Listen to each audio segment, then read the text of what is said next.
room in Ministry of Interior, which hopefully will be commissioned very soon.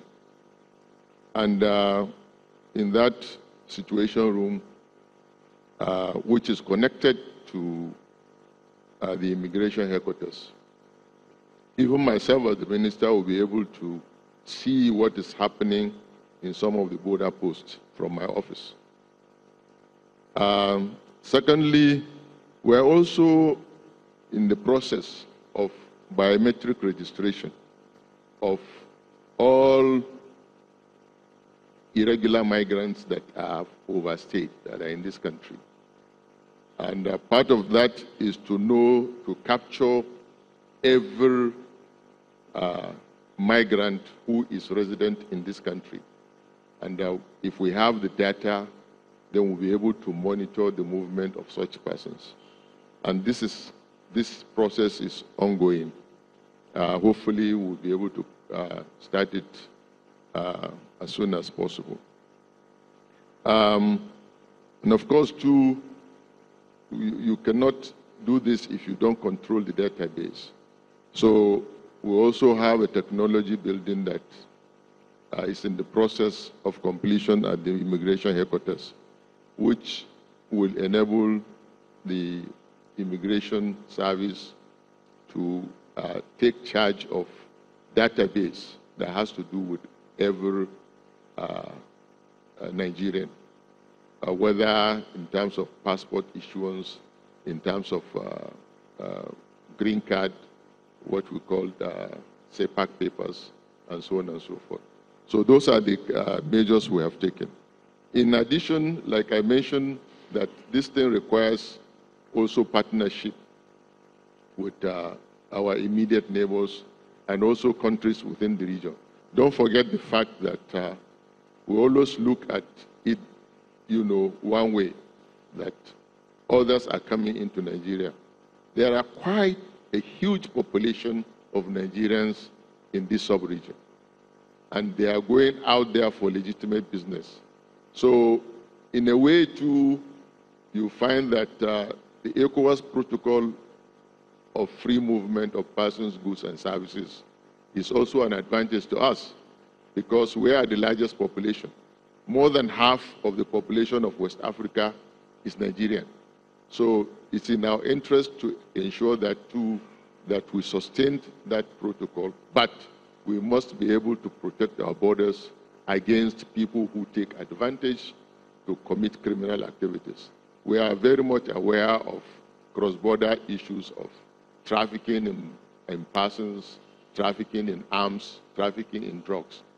And we put our eyes and ears to ensure that things like that do not happen, or at least they are contained. Then the issue of the plan for securing the country, given the example of Zamfara. I want to say that, most state governments tend to push the major part of their responsibility to the federal government. Security is human. Good governance is the final solution for insecurity. And it is not the number of guns you deploy, the number of soldiers you deploy.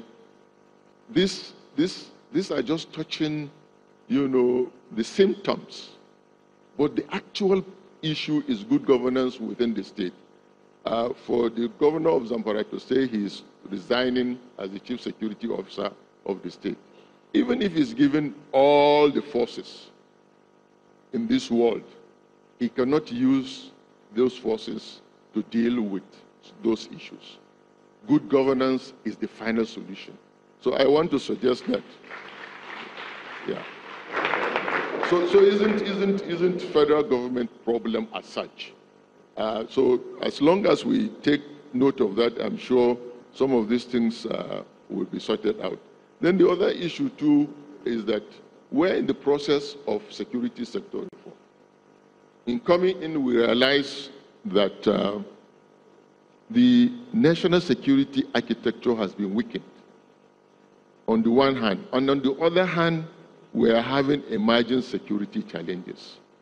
So this is why it has, in most of the cases, the police that has been trained and equipped to carry out law enforcement, to ensure law and order within the society, is now being confronted with something greater than what he can handle. And this is why now you find the military all over, taking part in some of these routine security issues within the states. So there is a gap in the sense that we have a situation whereby, because of the weakened security architecture, which we inherited, the police is not in a position to handle the security situation. At the same time, we have a military that is, one, engaged in the Northeast currently, fighting insurgency and terrorism. At the same time, being distracted to carry out certain functions that is not meant to carry because there is a gap. So this is the kind of thing that we are addressing to ensure that how do we fill that gap? And filling that gap, for instance, because of government interest in diversification towards agriculture, we proposed the introduction of the agro rangers, which is going to be part of civil defense, because the civil defense by statute is meant to protect critical assets, strategic assets, and critical infrastructure. And we consider agricultural assets as part of those assets that the civil defense will protect. Therefore, the agro rangers is now on training, and by the time we finish, we're going to deploy them to carry out those special tasks. It's in an attempt to fill those gaps that have been created by the security situation in the country. And a lot more is going on, is going to take time, because this is what we met, but the difference is very clear now. It is a long-term issue. The military will continue to cover those gaps until they are filled. Thank you very much. Thank you. I was asked a question about tax evaders, in particular those companies who deduct, I believe, personal taxes from people's salaries and don't remit. We've done quite a lot to try and address this problem. One is the use of technology. Every taxpayer is supposed to get a tax clearance certificate. That now can be gotten in an automated fashion. You can check online, and you can compare the amount of tax that's been deducted from one salary to what was remitted. So that's a big check on such employers. The other thing that has been a great weapon in the battle against tax evasion, of course, is the cooperation of the public. We get a lot of tips on our whistleblower line about companies that have deducted tax from their workers and not remitted it. And what we usually do with that information is pass it on to the relevant either FRS or the state tax authorities. So we are doing quite a lot to stop this problem. It is an offence. It's actually a criminal offence for a company to deduct the tax of a worker and not to remit it to the relevant authority. It's an ongoing problem, but I think we've really tried to address it significantly in the work that we're doing and sharing information across the states, because as you know, personal taxes are collected by the states. Not all states are as good as each other in terms of collecting taxes. So now, through the Joint Tax Board, we get all the chairmen and chairwomen of the State Internal Revenue Service, and they share information. This is what we are doing. You can do this. And we're actually seeing a really significant improvement in tax compliance. But it is a problem that we will continue to work on, but with the public's support. And I think for any employee who's having their tax deducted and doesn't get a tax clearance certificate has the right to share that information with the tax authority, because that tax is really an important part of the social partnership between the public and government. Thank you. Thank you very much. We have to wind up now. And I promised an ambush. I promised an ambush.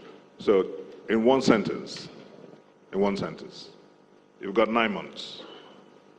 9 months before the election. In one sentence, why do you think we Nigerians should re-elect the president? One sentence, each of you. That's my ambush. It's an easy question. Because the economy is well positioned. Nigeria is on the path to sustainable growth and recovery, And we've never had it so good in terms of our potential to grow and to really, really show what Nigeria can do as a diversified economy that creates opportunities for its people. Thank you. Continuity. Nigeria can't get anybody better than President Buhari. Because we've delivered on all our promises. We promised Nigerians we are going to fight insecurity. We fought insecurity. We promised Nigerians we are going to revamp the economy. We have revamped the economy. And I'll give you figures. When we came in, we inherited. One sentence. Thank you. One We sentence. promised we are going to fight corruption. Corruption today is a taboo in Nigeria. Thank you very much. Thank you very much. Like I said at the beginning, One sentence. yes, the most important thing is that under the leadership of the president, we have changed the conversation in Nigeria. We're now talking about the importance of security, of fighting corruption, and of a good economy, rather than saying corruption is not a problem, it's not different from stealing. Thank you very much. Thank you all. And thank you, the audience. And back to you, Charles. John, thank you very much indeed. And I think, ladies and gentlemen, that this deserves a titanic round of applause.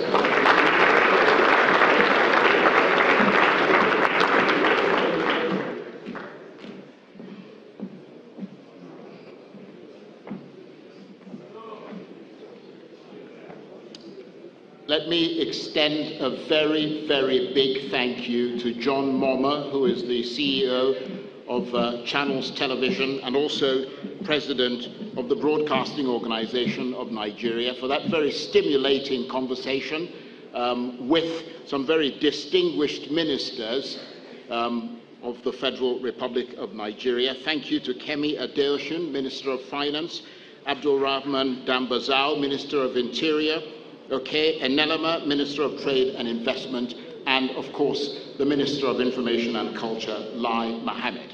I've been reliably informed that there are seats for you in the audience. They've all been set out, so when you're ready, you can make your way down there. But I think I'm seeing sort of furtive waves from the audience there suggesting that you should stay put for the moment.